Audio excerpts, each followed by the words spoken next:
नमस्कार, मैं हूं डॉक्टर अजय भांबी और हम बताने जा रहे हैं धनु यानी सेजिटेरियस राशि का मई महीने का भविष्यफल। ग्रह स्थिति की बात कर लेते हैं। आपकी राशि से जो ग्रह स्थिति है वो शनि काफ़ी अच्छा है, तृतीय भाव में है, वो अच्छा है। तो और सूर्य भी आपका अच्छा है, सूर्य आपका पंचम भाव में है। मंगल राहु चतुर्थ भाव में अच्छे नहीं है और बृहस्पति भी छठे भाव में आ गया है।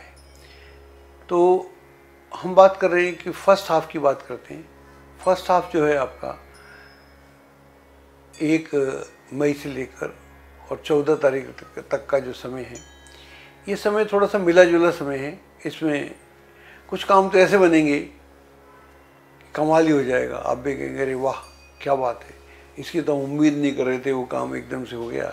तो कुछ कार्य तो ऐसे बनेंगे जिनसे आपको अत्यधिक प्रसन्नता होगी और कुछ कार्य ऐसे भी होंगे जो बनते बनते रुक जाएंगे, तो उनके ना बनने का मलाल रहेगा।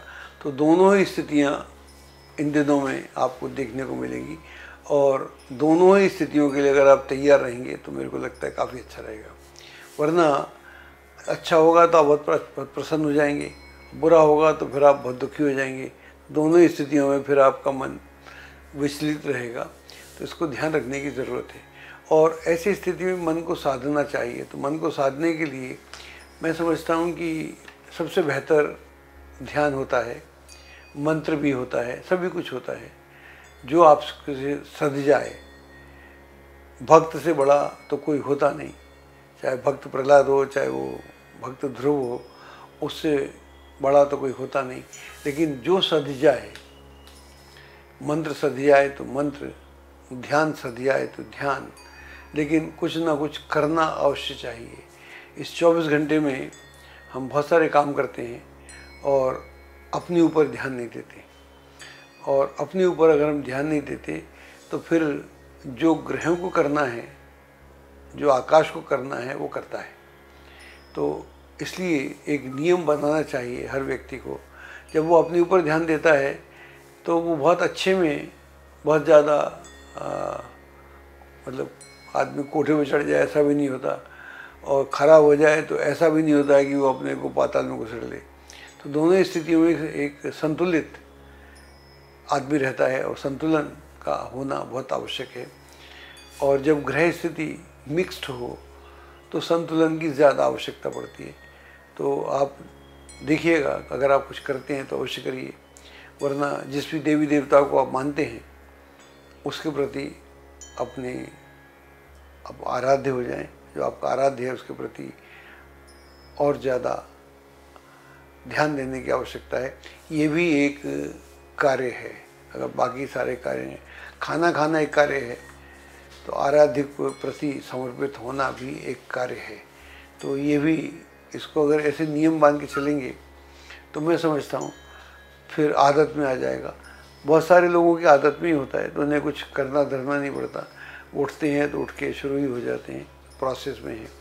तो ऐसा हमें कुछ करना पड़ेगा। हमें अपने ग्रहों से, जो हमारे ग्रह हमको बीच बीच में तंग करते हैं, उनको रोकने के लिए हमको उनसे ज़्यादा बलवान होना पड़ेगा। जब ग्रह बलवान होता है तो आप बलवान हो जाते हैं, और ग्रह कमज़ोर होता है तो हम कमज़ोर हो जाते हैं। लेकिन आप अगर स्वयं में बलवान हैं, स्वयं में अगर आप संतुलित हैं, सुरक्षित हैं, संयमित हैं, कॉन्फिडेंट हैं, आपकी आस्था है अपने प्रभु पे, देवी पे, किसी पे भी, तो वो आपको काम करती है।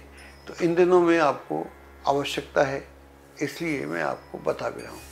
उधर हम बात करते हैं 14 तारीख से लेकर जो महीने का अंत होगा, वहाँ पर स्थितियाँ धीरे धीरे बेहतर होना शुरू होंगी और रुके हुए कार्य आपके बनने लगेंगे। मित्र, शुभचिंतकों का सहयोग भी प्राप्त होगा। इस दौरान में कुछ अच्छे कार्य भी हो सकते हैं। जो लोग परीक्षा में, प्रतियोगिता में सम्मिलित हो रहे हैं या इंटरव्यू में जा रहे हैं, उनको अच्छी सफलता प्राप्त हो सकती है। मित्र, शुभचिंतकों का सहयोग बना रहेगा। कार्यवश यात्रा का माहौल बन रहा है और ये यात्रा आपके लिए काफ़ी सुखद रहेगी। कुल मिलाकर समय मिश्रित है, लेकिन अगर आप अपना मनोबल बनाए रखेंगे और अपनी आस्था को मजबूत करेंगे किसी के प्रति हो, तो निस्संदेह इस समय को आप बहुत आसानी से हैंडल कर लेंगे। बहुत जल्द हम नक्षत्र मेडिटेशन प्रारंभ करने जा रहे हैं। नक्षत्र मेडिटेशन एक नई टेक्निक है, इनोवेटिव टेक्निक है, जिसको हमने आज से 12 वर्ष पहले खोजा था और इस पे हमारी किताबें भी मार्केट में हैं। और हमारा नक्षत्र का जो पूरा प्रोसेस है उसको हम प्रारंभ कर रहे हैं। हमारा कहना ये है कि आप जिस नक्षत्र में पैदा होते हैं उस नक्षत्र का असर आपके जीवन में कम से कम 70% रहता है। आपका बचपन से लेके गर्भाधान से लेके मृत्यु तक जितने षोडश संस्कार होते हैं उसमें नक्षत्रों का महत्वपूर्ण योग रहता है। इसके अलावा दशाएं भी उससे ही शुरुआत होती है। तो नक्षत्रों का बड़ा महत्व है। जिस नक्षत्र पे आप पैदा होते हैं वो नक्षत्र आकाश में कहीं पर है। अगर आप उस नक्षत्र से जुड़ते हैं, ये हमारी ध्यान की विधि है, हर नक्षत्र की अलग है, आप उससे जुड़ते हैं तो फिर पूरे ब्रह्मांड से आप जुड़ जाते हैं। तो पूरे ब्रह्मांड से जुड़ जाते हैं तो आप फिर साधारण व्यक्ति ना रहकर ब्रह्मांड का एक हिस्सा हो जाते हैं और ब्रह्मांड को समझने लगते हैं। तो वहाँ आप में जो भी नेगेटिविटी है वो धीरे धीरे आपसे दूर होने लगती है और जो आपके सद्गुण हैं वो एक के बाद एक प्रकट होने लगते हैं। और इसके बाद इस दुनिया में ऐसा कुछ नहीं है जो आपके लिए असंभव। तो बहुत जल्द हम शुरू कर रहे हैं। आप ज्वाइन करना चाहते हैं तो हमको नीचे लिखे पते पर संपर्क स्थापित भी कर सकते हैं। एस्ट्रोलॉजी की सटीक जानकारी के लिए विश्वविख्यात एस्ट्रोलॉजर अजय भांबी के YouTube चैनल ABC चैनल को सब्सक्राइब, लाइक और शेयर करें। लेटेस्ट अपडेट के लिए बेल के बटन पर जरूर क्लिक करें।